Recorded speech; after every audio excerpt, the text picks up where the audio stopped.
Distinguished ladies and gentlemen, I think the NDDC of NDDC deserves another round of applause.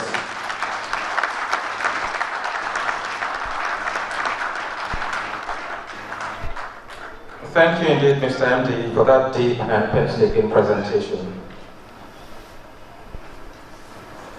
I want to specially recognize the presence of the Imo State Deputy Governor, Honorable Eze Madumere. Please, can we put our hands together for him?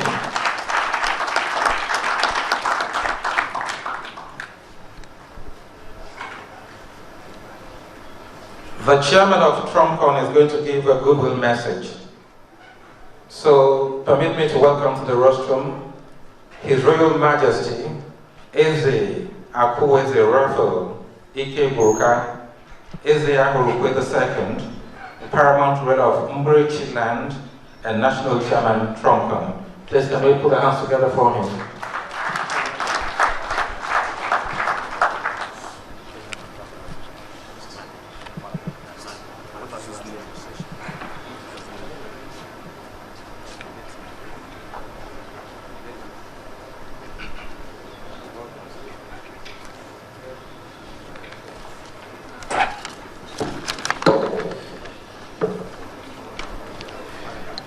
Your Excellencies,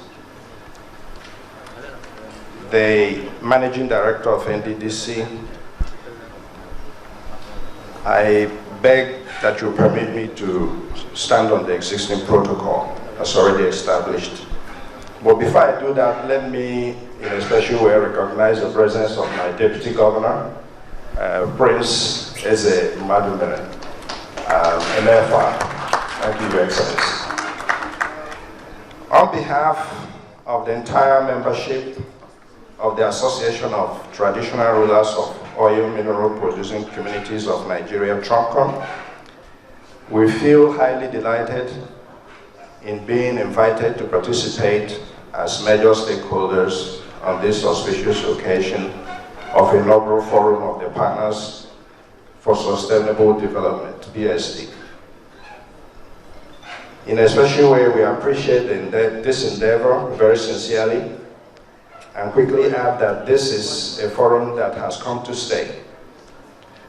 TRUMCON, as a matter of fact, had long yearned for a forum of this kind from the Niger Delta Development Commission, the NDDC, where our invaluable contributions could benefit the people of the Niger Delta region. As the caption suggests, post-oil wealth is indeed wealth accruable to the region beyond oil, and without any iota of doubt, there are lots of potentials that attract attention.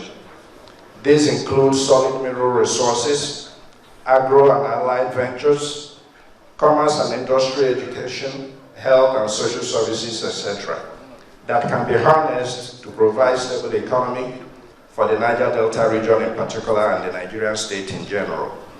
Our duty as royal fathers, therefore, in all this is to ensure adequate security, particularly internally, liaise with governors and governments of many member states to fashion ways and means of encouraging investments, provide level playing grounds for all business actors where accountability, probity, good governance shall be ensured.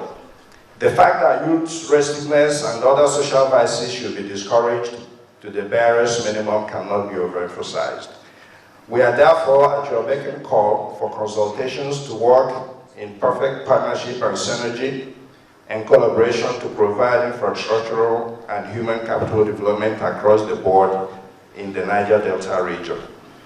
And on that note, I enjoin all of us gathered here to join hands in this partnership business to enhance the sustenance of corporate achievable goals, which this PSD has provided a forum for. I thank you all for your attention, and God bless you.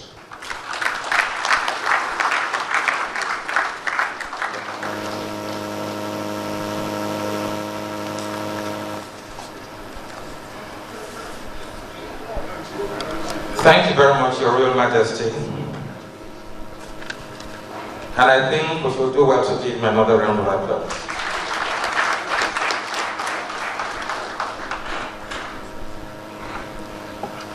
Permit me at this juncture to welcome Professor Chris Imafidon of the Oxford University, United Kingdom. He is going to deliver a keynote address on the role of technology and human capital development in socioeconomic sustainability in the Niger Delta. Please, can we put our hands together for him?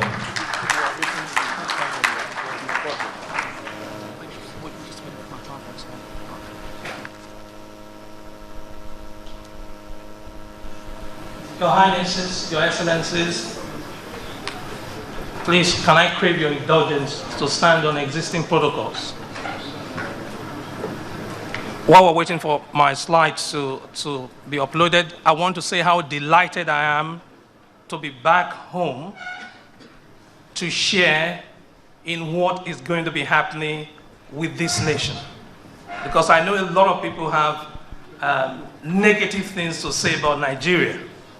And the more you say that about Nigeria, the more Nigeria redefines what the world knows of a nation to be.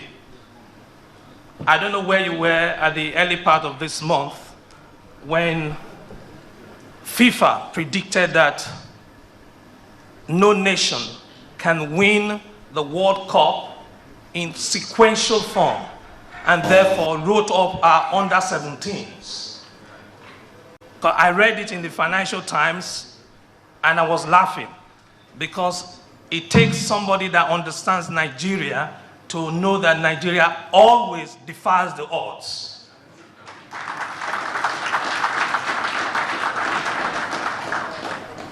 My co-lecturers told me in 2011, in December, that the BRICS nations and the MIT nations, there was a gulf between them. You know, the BRICS, Brazil, Russia, South Africa, there was a gulf behind it, and we were the MIT nations. And that until 2025, we will not catch up. But in 2013, ladies and gentlemen, I'm pleased to inform you that we did not only conform the world, we revised the definition of GDP when Nigeria was declared the single biggest economy in Africa by the World Bank. Because if it was by INEC, somebody would have said they rigged it. If it was by a local group of referees, somebody would have said, no, it can't be true. But what really defines Nigeria in terms of achieving success is that word, human capital development. For us to see that what makes us successful is not the absence of obstacles. No, no, no. It's not the fact that we don't have challenges. In fact, the challenges make us work harder and circumvent every known way and create a brand new way to do things, and we do it differently. That's the reason why I came down today, because I was supposed to be in 2 other meetings. I said, when home calls, every other thing has to be suspended. Then the second key word in my title is technology. What the world has not told us, and they are very, very right not to tell us, because if they tell us how great we are, we ignore our differences and work on our greatness, is that the internet we are all using today, which is the single biggest technology known to man, that has covered coast to coast in the whole world. When you ask the average American who invented it, they will say, it has no inventor. Who owns the internet? They say nobody owns the internet. Until you have an evening with Bill Clinton, it will tell you who the real father of the internet is. And if I was going to spell his surname to you, you will know that he's your cousin. Philip, you heard the word Philip? He wrote the code that controls the whole of technology as we have it today. So the world cannot exist without Nigeria. That's what I'm trying to say.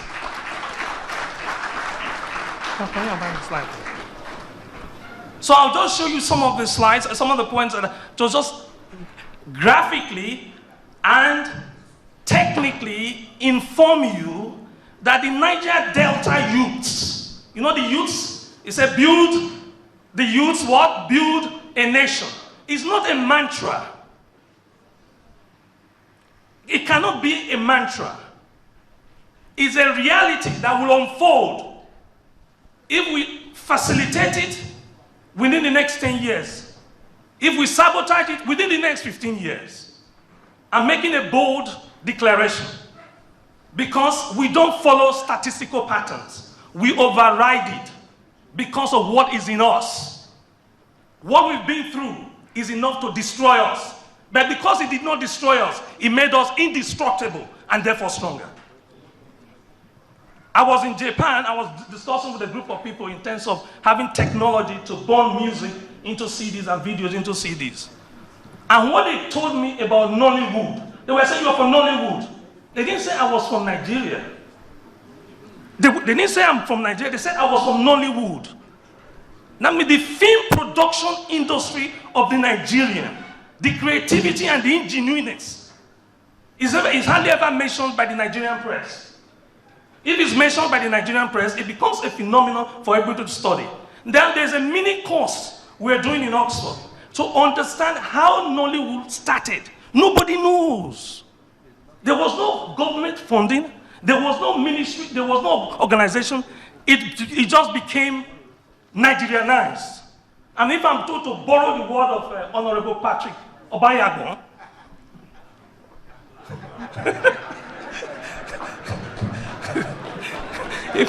he would have called it the deltalization of the Nigerian fundamental success. So on a very, very serious, on a very, very serious note, the fact that God has given us these children that want the World Cup, you can see the photograph there. I saved that on my Facebook wall. And if you called me that day, the only ringtone was the Nigerian national anthem. The next class I had to tell my students. So if you want to understand what management is, please watch the opening match of the under-13 Nigerian team. And then watch the semi-finals. It will teach you, it's not about football. It will teach you the fact that victory is from within. It has nothing to do with the environment. Because in the UK, the under-17 team, they were given the use of Wembley Stadium. Wembley Stadium has 24/7 light. The pitch is so even, you would like to lie on it rather than play football on it. They had the best facilities. But these 17-year-olds that has no NEPA, let alone light to play football, were able to destroy and conquer every nation on the planet. And then you tell me to buy an alarm clock. Alarm clock is not what wakes me up in the morning. It's children like this and stories like this that keeps me going. Because I've once heard this story from my grandmother. I thought my grandmother was just trying to encourage me so that I can work hard and be successful. I never knew that long after she's gone to glory, children that she didn't see will epitomize what she's always taught, to say that if you fall, the next thing is that you get up and fight again. If you fall, you get up and fight again. You get up. Once you are down, you need to be up. Those children were supposed to be out. For 5 consecutive times, a nation that does not have a football academy that is ingrained at primary level are able to display at global level. Where did they get it from, sir? Where did they get it from, man? I want you to ask yourself that, so that when you leave the Niger Delta, you know that the Delta was not something that was created by man. It is not an imagination of any political class. It is a divine setup that is structured. No wonder we have so many obstacles. Because when they were given the promised land, they had to fight the giants on the way in order to get the promised land.